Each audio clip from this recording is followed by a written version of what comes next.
Baik, assalamualaikum warahmatullahi wabarakatuh.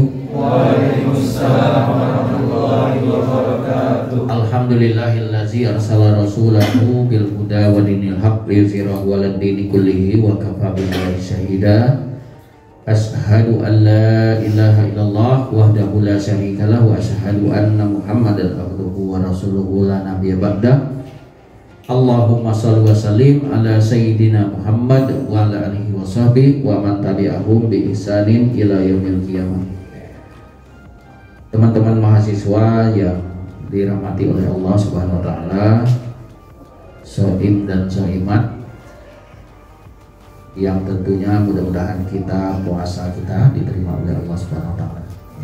Puji dan syukur tentu mari kita panjatkan kehadiran Allah Subhanahu wa taala. Alhamdulillah sampai saat ini Allah tetap menganugerahkan nikmatnya pada kita semua, nikmat kesehatan lahir dan batin serta nikmat kesempatan, wabil khusus nikmat iman dan Islam yang melekat pada diri kita masing-masing. Salawat dan salam tak lupa kita sampaikan kepada junjungan agung kita, kekasih Allah Nabi Muhammad Sallallahu Alaihi Wasallam. Beliau merupakan sosok pribadi yang sangat mulia. Kemuliaan beliau bukan hanya sebagai pribadi, akan tetapi juga sebagai hamba Allah yang konsisten dan taat kepada Allah Subhanahu wa taala. Dalam bahasa saya sebutkan adalah manusia yang paling hamba di sisi Allah, yang sehamba-hambanya di sisi Allah Subhanahu wa taala adalah baginda Rasulullah sallallahu alaihi wasallam. Sehingga tidak ada sekecil apapun, ya, tidak ada sesuatu sekecil debu kecil yang meragukan atau posisinya itu jauh dari ketaatan kepada Allah. Maka jadi utuh beliau itu adalah sebagai sosok pribadi yang memiliki keutamaan di sisi Allah Subhanahu wa taala. Makanya beliau dinyatakan oleh Allah sebagai kekasih Allah Subhanahu wa taala. Alhamdulillah teman-teman mahasiswa, kita masih menyisakan 6 hari, ya, 7 hari dengan hari ini puasa kita di bulan suci Ramadan 1445 Hijriah tahun ini. Berarti sebentar lagi bulan Ramadan akan meninggalkan kita. Tentu mudah-mudahan kita berharap dan semua berdoa, mudah-mudahan Ramadan ini bukan Ramadan terakhir yang kita hadiri atau yang kita ikuti. Berarti masih ada Ramadan yang akan datang, yang insya Allah juga akan masih sempat kita nikmati. Artinya kawan-kawan, Ramadan itu adalah bulan yang mulia. Kemudian Allah mengingatkan kepada kita bahwa puasa itu adalah satu instrumen penting bagi kehidupan kita sebagai manusia. Jadi Allah Subhanahu wa taala memang betul dalam Al-Qur'an surat Al-Baqarah ayat 183 yang tentunya barangkali sebagian kita sudah hafal. Ya ayyuhallazina amanu kutiba alaikumusiyam kama kutiba alal ladzina min qablikum la'allakum tattaqun. Kita sering mengartikan perintah seperti ini adalah artinya implementasi dari perintah ini adalah satu kewajiban. Betul, dari sisi fikih, dari sisi usul fikih menyatakan setiap perintah Allah maupun perintah Rasulullah itu merupakan satu kewajiban. Akan tetapi sesungguhnya puasa itu bukan hanya sekedar kewajiban. Makanya sering, mohon maaf, orang mengartikan kewajiban itu apabila kewajiban itu sudah terpenuhi, maka secara syar'i itu sudah tuntas. Seperti itu, ya.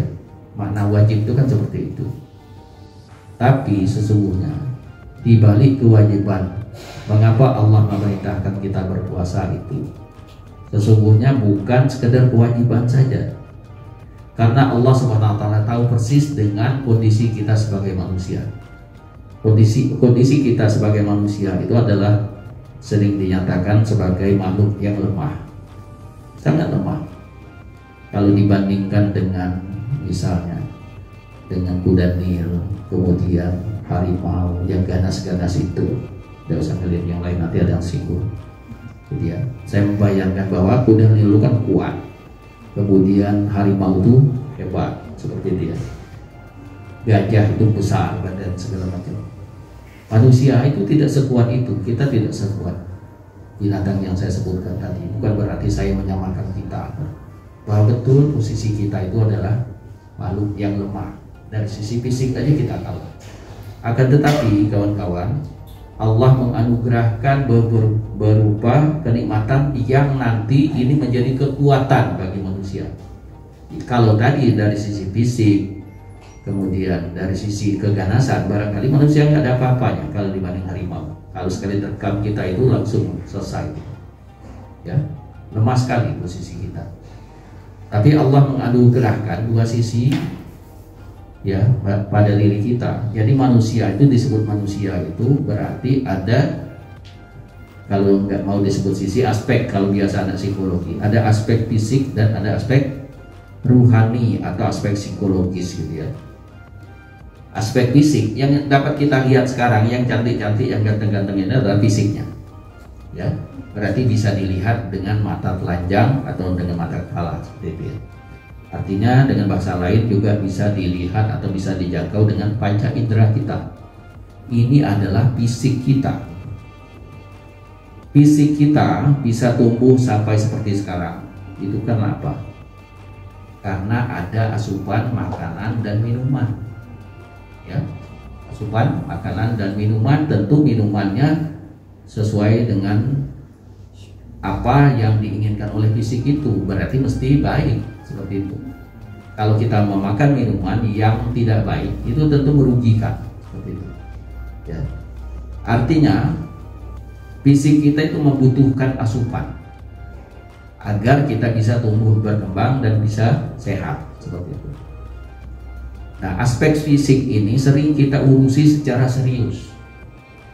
Kalau berpakaian harus pakaiannya dengan bermerek gitu ya, atau branded istilahnya. Jangankan yang dipakai, kadang-kadang seseorang itu untuk di tas saja, yang bini-bini pejabat itu sampai 250 juta. Saya nggak habis pikir gimana ceritanya untuk tas sekedar aksesoris yang dipikul saja, hanya untuk kondangan saja, harganya sampai 250 juta. Jam kayak gini, ternyata memang ada betul jam yang harganya ratusan juta. Saya ketemu dengan jam yang ratusan juta, biasa untuk saya biasa-biasa, saya nggak ada lebih, gitu ya. Tapi harganya ratusan juta. Secondnya saja bisa 60 sampai 70 juta. Secondnya, ya, secondnya sudah beberapa tahun dipakai gitu. Artinya fisik kita itu juga perlu hal-hal seperti itu. Ini yang jarang kita urusi, justru yang bagian dalamnya, ya, sisi dalam. Kalau HP yang dipegang oleh si Hulu ini kan fisiknya. Kalau softwarenya nggak ada, berfungsi nggak HP ini? Nggak berfungsi.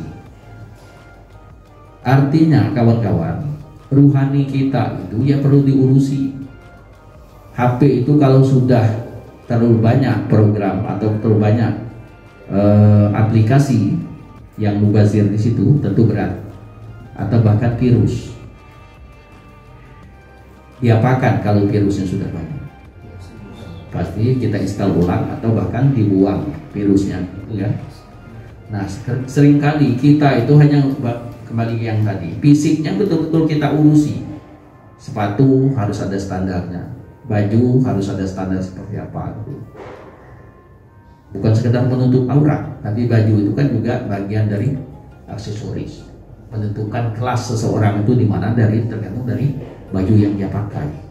Seringkali kita itu lupa kalau sisi kedua dari sisi dari kehidupan kita adalah sisi ruhani. Ini yang sering belepotan seperti itu. Kalau bahasa saya belepotan.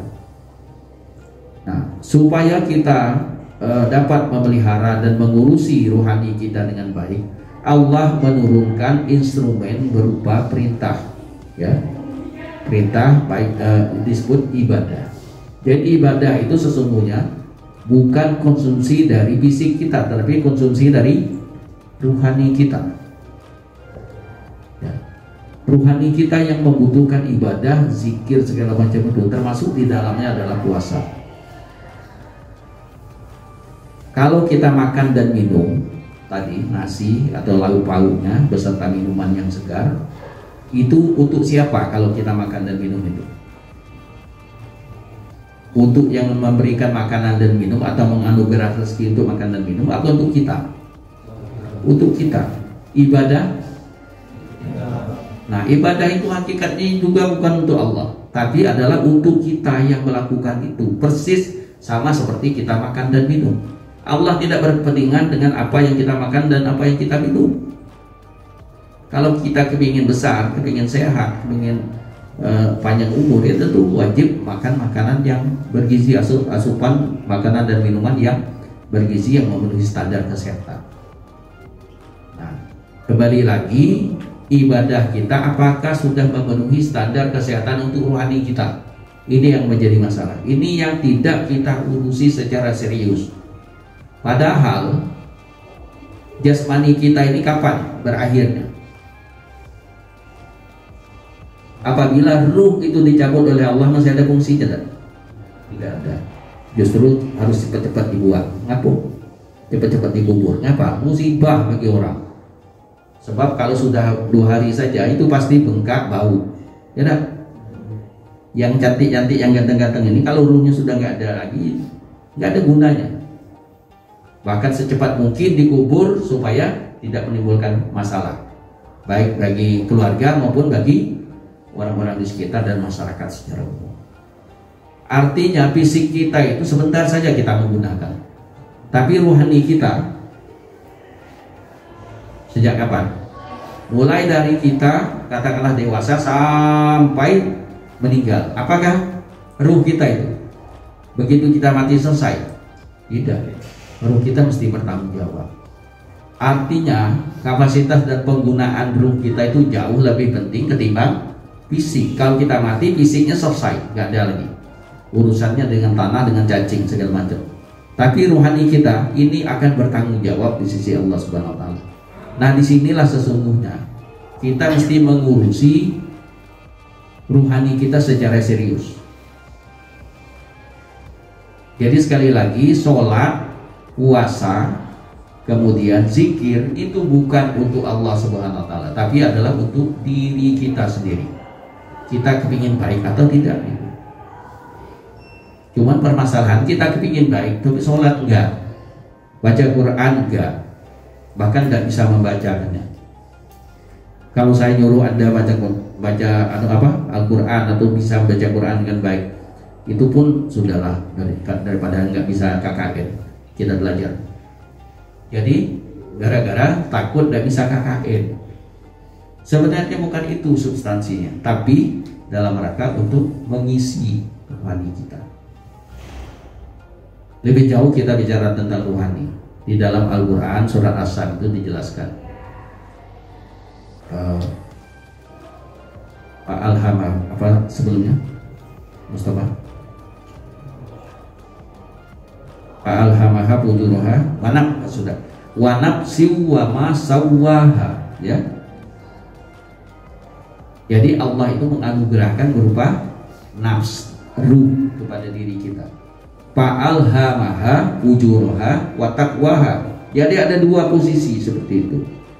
Ruh itu sesungguhnya dianugerahkan oleh Allah Subhanahu Wa Taala. Pertama, begitu kita ditiupkan ke dalam rahim yang ada dalam jasad ibu kita, rahim jasad kita masih dalam rahim. Ruh itu kan dipertanyakan oleh Allah. Alastu birabbikum kan? Ini lanjutan dari ceramah minggu kemarin. Ruh kita menjawab, semua ruh kita, semua ruh anak Adam alaihissalam, cucu Adam alaihissalam itu pasti speknya sama, beriman kepada Allah dan kepada Rasul-Rasul Allah. Artinya beriman kepada Allah Subhanahu Wa Taala. Kita taken kontrak. Begitu ruh itu masuk, saya siap beriman kepada Allah dan kepada Rasulullah SAW. Itu pernyataan sakral kita di hadapan Allah. Kalau mau diciptakan kata Allah, kalau enggak ya sudah. Tapi ruh kita menjawab itu. Sepakat itu. Makanya kawan-kawan, berarti posisi ruh kita itu adalah taat kepada Allah. Akan tetapi ada faktor yang mempengaruhi mengapa nanti ketaatan ini menjadi posisinya tengah-tengah gitu ya. Arti itu kan ketaatan yang saya maksudkan tadi, beriman kepada Allah itu dalam bentuk potensi. Nah, potensi ini nanti dipengaruhi, mana faktor yang paling dominan mempengaruhinya? Apakah ruh itu sendiri mempengaruhi sehingga nanti badan yang raga ini akan menjalankan apa yang diperintahkan oleh ruh? Mengapa saya katakan demikian? Karena ruhani kita itu kan ada hati nurani atau ada yang disebut fuad. Kalau kita ingin melakukan kesalahan, ini mengingatkan, oh itu salah. Mengapa kita menyesal kalau kita melakukan hal yang tidak baik? Karena memang kita diciptakan dalam kondisi yang terbaik oleh Allah. Laqad khalaqnal insana fi ahsani taqwim. Posisi ahsan semua kita. Jadi ruh kita memang kondisinya baik, taat kepada Allah. Makanya kalau kita tidak taat kepada Allah, membuat perbuatan-perbuatan yang kontra dengan apa yang Allah perintahkan, kita merasa resah, merasa tidak nyaman, merasa tidak enak. Tetapi mengapa kita bisa melakukan fujur, melakukan dosa? Ada dua faktor. Pertama, bisa dari faktor dari dalam, faktor internal kita sendiri. Karena ruh tadi tidak diberi asupan makanan yang memadai, sehingga dia kering, jauh dari nilai-nilai kebenaran. Kecenderungannya untuk mengabaikan perintah Allah, tidak menjalankan dengan benar, atau mengartikan bahwa semua ibadah itu sekedar kewajiban. Seperti itu. Kalau kita bandingkan, andaikan kita makan itu sekedar kewajiban, apa yang terjadi coba? Sembarang makan kan? Apa yang kita makan? Mestinya kan ada standar 4 sehat, 5 sempurna, dan 6 halal, ya kan? Biasanya kan jarang itu 4 sehat, 5 sempurna. Enggak cukup, orang beriman itu mesti halal makanannya. Artinya yang baik dan yang halal juga. Tapi kalau sembarang, kita ya sudah, yang penting saya makan. Benar ada seperti itu? Enggak bisa yang penting makan itu. Berarti apa saja yang penting dimakan. Enggak bisa, kita harus memilih. Makanannya mesti bergizi. Kalau kita diperintahkan sholat, yang penting sholat. Apa maknanya? Berarti nggak ada target sholat itu berkualitas atau tidak. Terserah saya melaksanakan sholat. Hakikat sama dengan kalau kita makan, yang penting perut saya kenyang. Urusan gizinya nanti dulu. Padahal kita ada kesempatan untuk memakan makanan yang baik-baik. Seperti itu. Jadi saya kembalikan ke yang tadi. Jadi yang mempengaruhi pilihan kita itu yang pertama dari faktor dalam diri kita. Makanya ruh atau nafs kita itu, jiwa kita itu, dia akan tumbuh berkembang dengan baik apabila diberi asupan dengan ibadah, ketaatan, dan zikir-zikir kepada Allah Subhanahu wa taala secara intensif. Artinya semakin bagus ibadah kita, semakin bagus pelaksanaan sholat kita, puasa kita, zikir kita kepada Allah, baca Al-Quran kita, maka akan semakin baik rohani kita. Nah, faktor kedua, faktor eksternal. Jangan kita berharap dengan kita sudah baik ibadah tadi, masih ada faktor yang akan merugikan itu, yang merusak. Sebelum saya jelaskan, kita sudah menjalankan ibadah dengan bagus, menjadi orang baik, masih ada kemungkinan ini akan digugurkan oleh faktor eksternal. Apa faktor eksternal? Bisa jadi faktor pengaruh teman, orang-orang dekat kita. Hati-hati loh, orang dekat kita itu kadang-kadang menjerumuskan. Anda misalnya, kebetulan misalnya ngebet betul dengan seseorang. Seseorang itu ingin mengajak kamu melakukan hal-hal yang tidak benar. Ini bagian dari yang tidak benar itu, yang kita sering disebut setan. Setan itu ada faktor eksternal, tapi setan itu kan ada dua, minal jin wan nas gitu. Nah, kita yang sering lupa kalau nas itu kita anggap bukan setan. Kalau ingin mengajak kepada hal-hal yang tidak benar, ya kita tidak usah kuliah. Yang penting tugas itu buat apa adanya, sekedar baik. Itu termasuk bagian dari setan itu. Karena setan itu sesungguhnya bukan hanya kalau disebut setan, itu bentuknya adalah perilaku atau perbuatan. Majas fisiknya apa? Itulah yang disebut iblis. Ya. Jadi setan itu bisa berasal dari iblis, bisa berasal dari jin, tetapi juga bisa berasal dari jenisnya manusia. Nah kawan-kawan, puasa itu fungsinya adalah untuk menahan, ngerem, gitu ya. Karena tadi potensinya ada potensi yang jelek, maka ini yang direm. Allah Subhanahu wa taala tahu persis dengan kondisi kita. Maka puasa itu adalah salah satu instrumen untuk mengatasi masalah tadi, faktor eksternal dan faktor internal yang tidak beres di diri kita. Kalau demikian, artinya puasa itu apa? Ibadah itu apa? Secara umum, wujud kasih sayang Allah karena kita ini sudah diciptakan dalam kondisi baik. Kita tuh pada track yang benar. Itu aja sebenarnya ibadah, tidak lebih dari situ. Karena tujuan hidup kita bukan dunia ini. Kita ini makhluk mana aslinya dulu? Tahu tak? Ya, dari mana asal kita? Makhluk kita semuanya makhluk surganya Allah Subhanahu wa taala. Makhluk surga kita ini. Sekarang pertanyaannya, ingin balik ke surga atau nak nyimpang? Kan ini kan masalahnya. Nak istiqomah ke surga dan atau sebaliknya dengan nyimpang tadi. Kalau kita ingin istiqomah kembali ke asal kita, surganya di sisi Allah Subhanahu wa taala, lakukan apa yang diperintahkan oleh Allah. Sebaliknya kalau kita tidak kepingin balik, kita ikuti. Dalam ayat itu kan surat Al-Baqarah ayat berapa itu? Wallazina kafaru awliya'uhum at-taghut. Ya, jadi orang-orang kafir itu ditemani oleh taghut, ya, yukhrijunahu minan nuri ila zulumat, pindah dari yang baik ke yang buruk. Inilah setan itu sesungguhnya yang tadi saya sebutkan.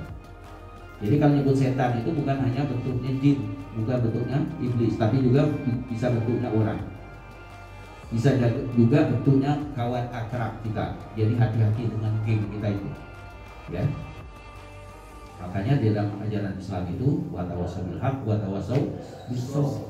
Yang benar itu wata'awanu 'alal ismi wal udwan. Bertolong-tolonglah kamu dalam kebajikan dan takwa. Ini perintah Allah. Wala ta'awanu 'alal ismi wal udwan. Jangan kamu tolong-menolong dalam hal berbuat keburukan dan menjauhkan diri dari Allah Subhanahu wa taala. Karena itu akan merugikan. Jadi kawan-kawan, ini yang dapat saya sampaikan. Artinya puasa itu menahan, meluruskan seperti itu. Jadi semua ibadah, semua bentuk wujud ibadah yang diperintahkan oleh Allah itu merupakan bagian dari kasih sayang Allah Subhanahu wa taala kepada kita, kepada orang yang beriman. Orang yang paling dicintai oleh Allah Subhanahu wa taala itu adalah orang-orang beriman. Makanya kita kepingin dicintai Allah atau tidak gitu. Ini kita kepingin dicintai Allah, cuma caranya tidak kita lakukan. Kita ingin mencintai seseorang tapi perbuatan kita kontra. Misalnya saya ingin mendekatkan dulu, saya ngomong basi-basi, kemudian tidak memenuhi apa yang diinginkan, misalnya main ke rumah dia gitu ya, pakai celana pendek segala macam, dengan bapaknya kurang ajar gitu. Bagaimana kira-kira? Naksir ya orang? Namun pasti nggak mau menolak. Allah ini juga seperti itu. Kita ingin dekat dengan Allah, ingin dengan surganya Allah, tapi melakukan hal-hal yang kontra, nggak mungkin seperti itu. Jadi kawan-kawan, kita ini masih menyisakan 6 hari lagi, termasuk hari ini 7 hari puasa. Tolong mari kita manfaatkan. Anda datang saja ke masjid. Sekarang sudah banyak kemajuan di masjid itu, ya. Jumlah jamaahnya banyak kemajuan. Kalau kemarin full sampai ke belakang, sekarang paling tinggal 2-3 baris gitu. Ya, kemajuan betul itu. Orientasinya sudah berubah. Kalau kemarin itu full ke masjid, sekarang ini orientasinya mulai ke mall yang penuh itu kan, yang rapi itu. Kemudian terminal seperti itu. Udah mulai itu. Ya, inilah yang terjadi. Fenomena itu fenomena umum yang terjadi pada saat menghadapi lebaran seperti itu. Lebaran ini repot betul. Karena apa sebabnya? semua penumpang itu ingin ikut. Ya, rame makanya. Yang nggak puasa ingin ikut lebaran. Ya, sebenarnya bukan lebaran Idul Fitri dengan lebaran tidak sama. Idul Fitri itu hanya diperuntukkan bagi orang yang berpuasa, soimah dan benar-benar menjalankan ibadah puasa. Tapi Idul Fitri, lebaran, silakan siapapun boleh. Artinya ini umum sekali gitu. Tapi nanti itu di sisi Allah ada yang beridul fitri, ada yang lebaran. Ada yang puasanya congek, cuman pokoknya penting saya puasa di awal, di tengah, di akhir. Ada yang berijtihad seperti itu, walaupun istihad seperti salah. Yang penting saya Pak dosa puasa, yang beda zakat nanti kan dengan berzakat itu nanti saya akan diampuni dosanya. Ada juga yang berpandangan seperti itu. Barangkali untuk pengantar dulu sampai di sini, silakan kalau masih ada pertanyaan saya serahkan atau saya kembalikan ke cewek cantik kita yang udah monggo. Baiklah, untuk teman-teman apakah ada yang ingin bertanya?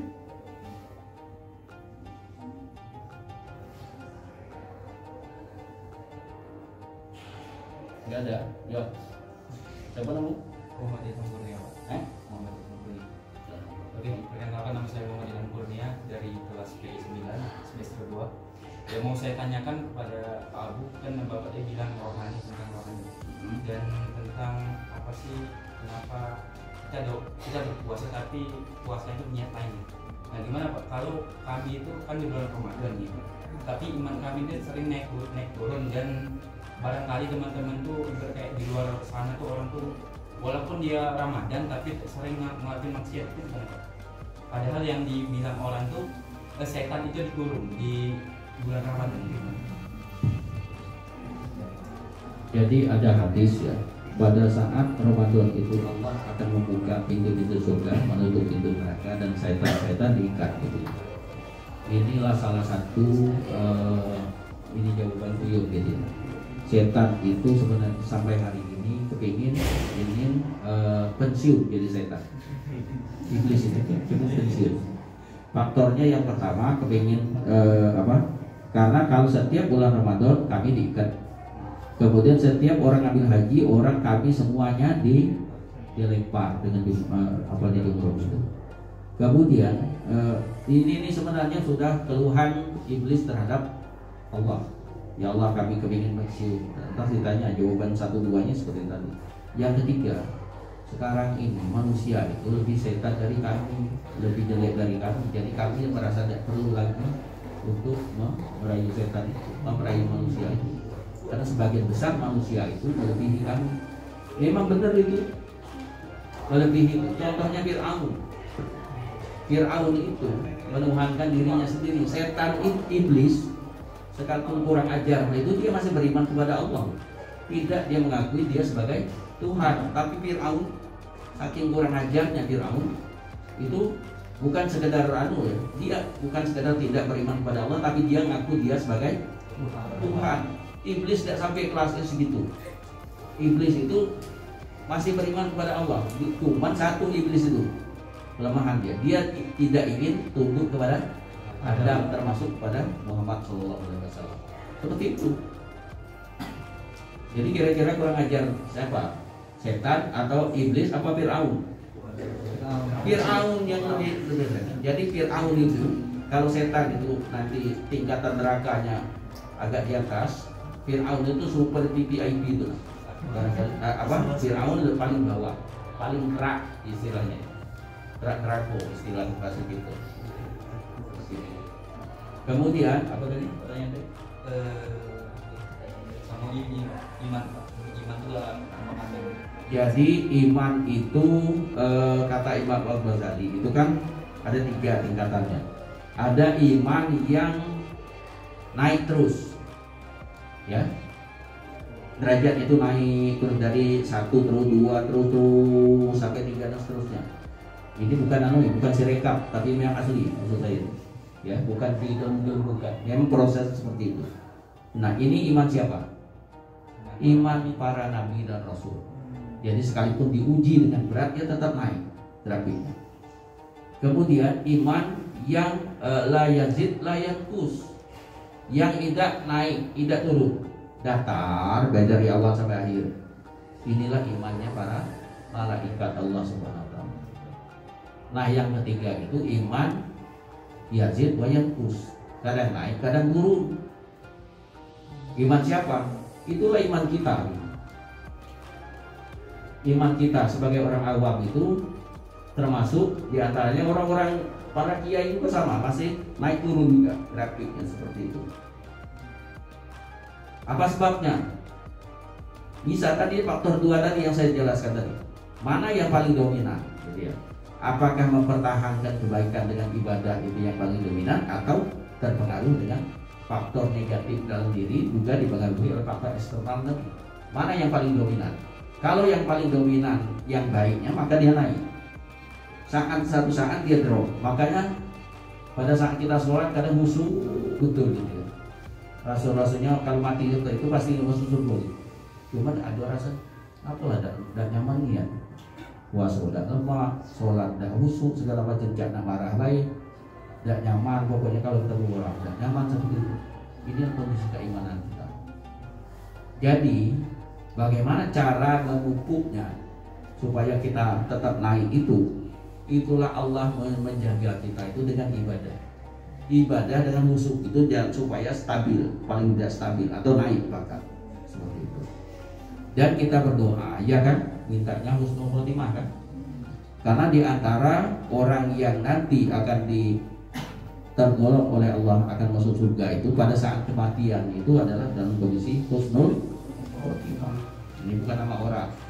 Kebetulan nama orang itu husnul khotimah tapi cewek khususnya. Dan mungkin kalau cowok namanya husnul khotimah.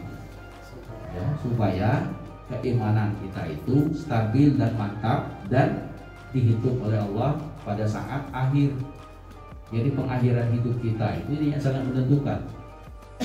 Jadi makanya kita kesini belajar. Maka belajar itu sungguh-sungguh bukan hanya, jadi sekali lagi sholat itu bukan sekedar kewajiban saja, tapi bagaimana kita menjadikan sholat itu membuat hidup kita menjadi lebih baik. Bukan menjadi lebih kaya, bukan. Sholat itu tidak ada jaminan untuk jadi kaya, ya. Tapi sholat itu menjadi hidup kita lebih baik dan lebih bermakna. Karena kalau misalnya sholat itu akan menjadi kaya atau ibadah menjadi kaya, pasti Rasulullah SAW lebih kaya. Tapi buktinya bukan. Khususnya Abdurrahman bin Auf yang paling kaya itu justru minta jadi orang miskin, gagal jadi orang miskin. Ya, salah satu sahabat itu fenomenanya. Abdurrahman bin Auf itu adalah salah satu sahabat yang gagal jadi orang miskin. Ngaku sebabnya Abdurrahman bin Auf ingin jadi orang miskin? Karena orang yang akan diprioritaskan pertama cepat masuk surga bersama Rasulullah itu adalah orang-orang miskin yang taat. Tidak ada sebutan orang kaya sekalipun sahabat Nabi. Kalau para Nabi dan Rasul itu dari golongan Nabi dan Rasul, yang paling pertama masuk surga itu adalah baginda Rasulullah SAW. Yang paling akhir siapa? Nabi Sulaiman alaihissalam. Apa sebabnya? Kaya. Karena kaya dan rajo pun banyak pertanyaan. Ya, lalu Rasulullah bertanya, aku tidak kata, nanya aku ibadahnya bagus sih, seloncongan baik masuk. Nabi Sulaiman sudah jadi rajo, hartanya banyak puluh. Kamu dapat HP, bisa ini kan anugerah Tuhan. HP ini kau gunakan untuk apa? Untuk apa baik? Panjang pertanyaannya. Sekedar HP baru HP baik. Ada cerita anekdot yang Pak posting dengan dia dengan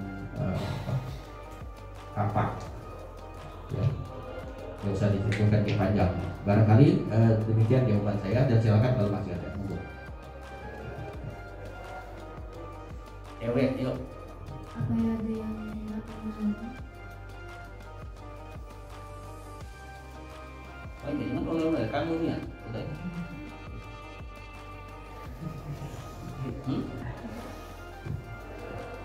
Mus, yo.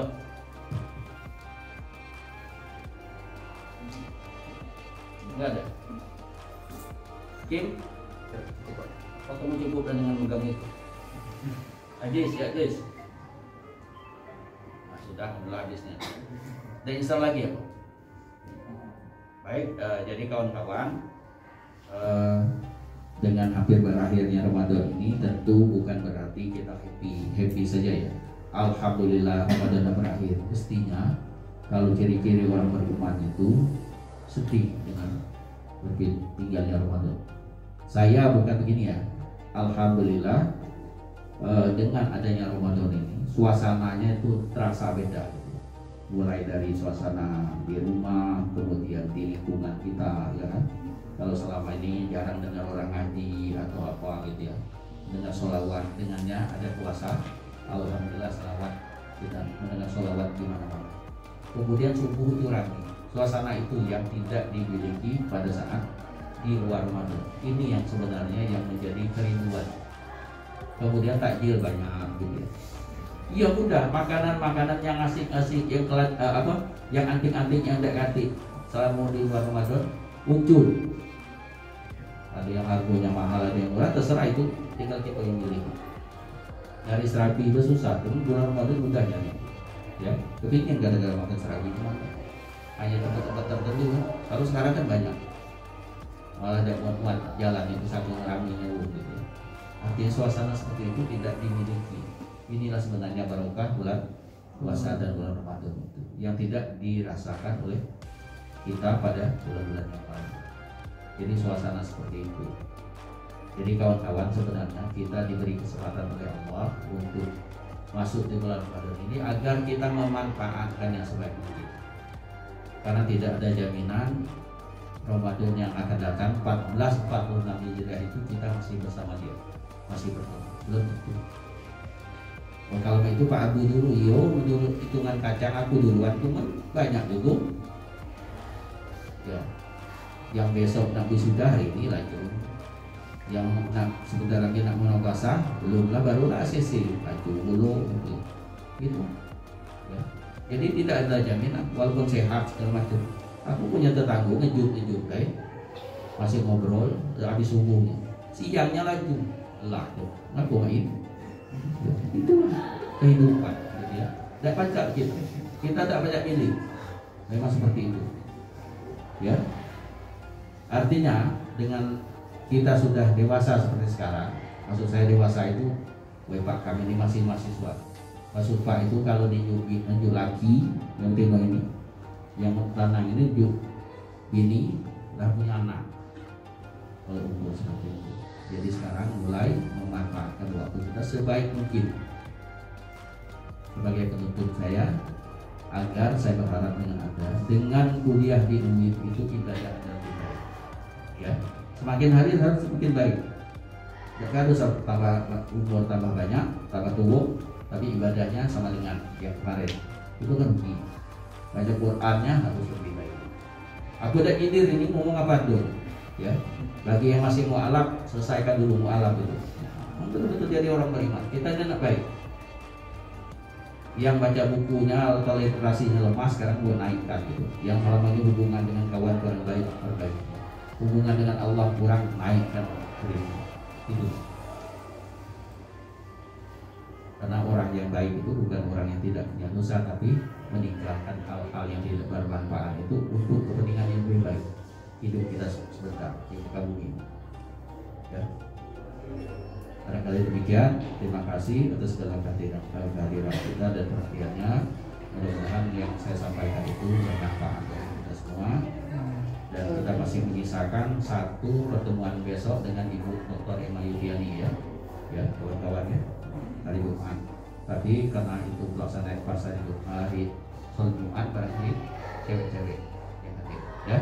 Demikian, wassalamualaikum warahmatullahi wabarakatuh.